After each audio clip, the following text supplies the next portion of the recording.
Հայ գրականությունը մեր օրերում հաճախ մնում է ստվերում, հատկապես երբ խոսքը երիտասարդ ստեղծագործողների մասին է։ Երիտասարդ գրողը լսարանը կգտներ միայն սեփական տետրում եւ ամեն տեսակ ինֆորմացիայով հագեցած համացանցում, եթե վերջին 9 տարիներին գրականությունը չշնչեր մկրտումյանական ոգով։ Մայիսի 1-ը Արարատ Մկրտումյանի ծննդյան օրն է եւ արդեն 9-րդ անգամ է, որ Արարատ Մկրտումյանի եղբոր Արթուր Մկրտումյանի Հայաստանի Հանրապետության Գրողների միության, ինչպես նաեւ Գրողների միության Շիրակի եւ Լոռու մարզային բաժանմունքների ջանքերով կայանում է Արարատ Մկրտումյան հանրապետական գրական մրցանակաբաշխությունը Շիրակի եւ Լոռու մարզերում։ Մենք արդեն ունենք 10 առաջին մրցանակակիրներ, 8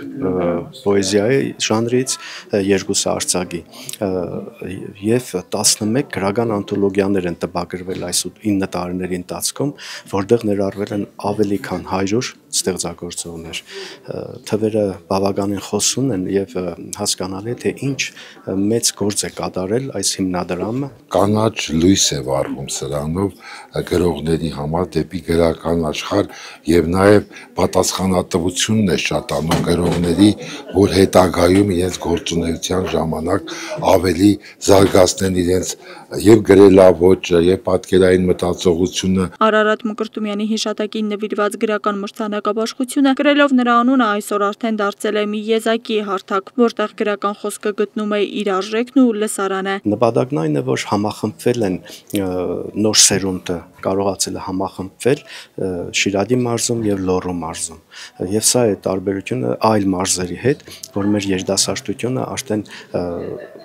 զգալիորեն առաջընթաց ունի։ Իսկ այլ մարզերում, տեսեք, այս մրցանակաբաշխությունը չկա, երիտասարդ ստեղծագործողները հատուկ են, իսկ մեր մոտ արդեն 50-ի 60-ի հասնող։ Արարատ Մկրտումյանը կդառնար 68 տարեկան, եթե 88-ի ավերիչ երկրաշարժը չխլեր նրա կյանքը։ Իր մամուլային բոլոր հրատարակությունները մեծ ուշադրության արժանացան ժամանակի գրական դաշտում քննադատների կողմից, սիրվեց Արարատ Մկրտումյանը հասարակության կողմից եւ պիտի ահա այս պոեզիայի աշխարհայացքային այդ լայն բաց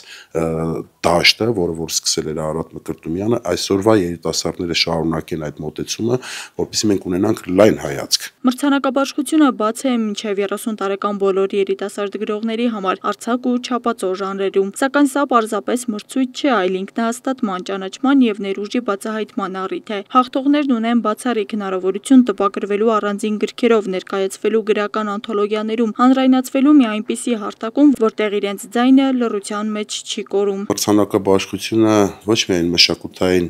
մեծ արժեք ունի, այլ նաև կենսական մեծ նշանակություն ունի, նախ այն առումով, որ երիտասարդների համար հնարավորություն է ընձեռվում ինքնադրսևորվելու,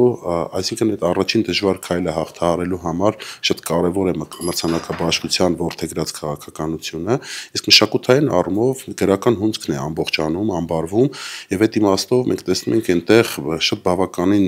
շնորհալի երիտասարդներ, որոնք հուսանք կանցնեն դժվար ճանապարհը, որովհետև գրի, խոսքի, բառի ճանապարհը ինքը հեշտ ճանապարհ չի։ Այս նախաձեռնությունը բացահայտ օրինակ է, որ որոշ դեպքերում ուշադրությունից դուրս մնացած գրականությունը կարող է ապրել ու շնչել այն մարդկանց շնորհիվ, ովքեր չեն մոռանում, որ տողը նույնպես կարող է լինել զենք հանուն ինքնության, հիշողության ու ստեղծագործական կայացման։ Պայքարի ու սիրո մասին իրենց խոսքն են ասել երիտասարդ ստեղծագործողները, նրանցից մեկն է Միշա Մանուկյանը, ով չափածո ոճում հաղթողն է այս տարվա։ Երբ որ երիտասարդ ստեղծագործողը սկսում է հասնել որոշակի արդյունքների, արդեն իր աշխարհընկալումը ավելի լայնանում է եւ հնարավորություն է ընձեռվում, որպեսզի նա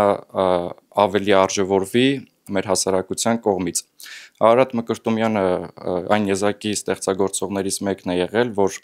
դիպել է յուրաքանչյուրի սրտին։ Մրցանակաբաշխությանը մասնակցում եմ արդեն երկրորդ անգամ, անցած տարի եւս մասնակցել եմ ու մրցանակաբաշխությունը կարևորում եմ նրանով, որ այն խթան է հանդիսանում, որպեսզի ավելի ակտիվ, ավելի լավ ստեղծագործես ու ինչու՞ չէ, այն նաեւ մեծ ուղի է հարթում։ Ամեն ինչ սկսվել է երեկ, ամեն ինչ սկսվում է այսօր, ամեն ինչ սկսվելու է վաղը։ Գրել է Արարատ Մկրտումյանը, ով գիտեր արդյոք, որ իր ստեղծած գրականությունը իբրև ամեն ինչի մաս կսկսվի ու չի ավարտվի երբևէ։ Աստղիկ Խաչատրյան, Խանով Անիսյան, այսօր։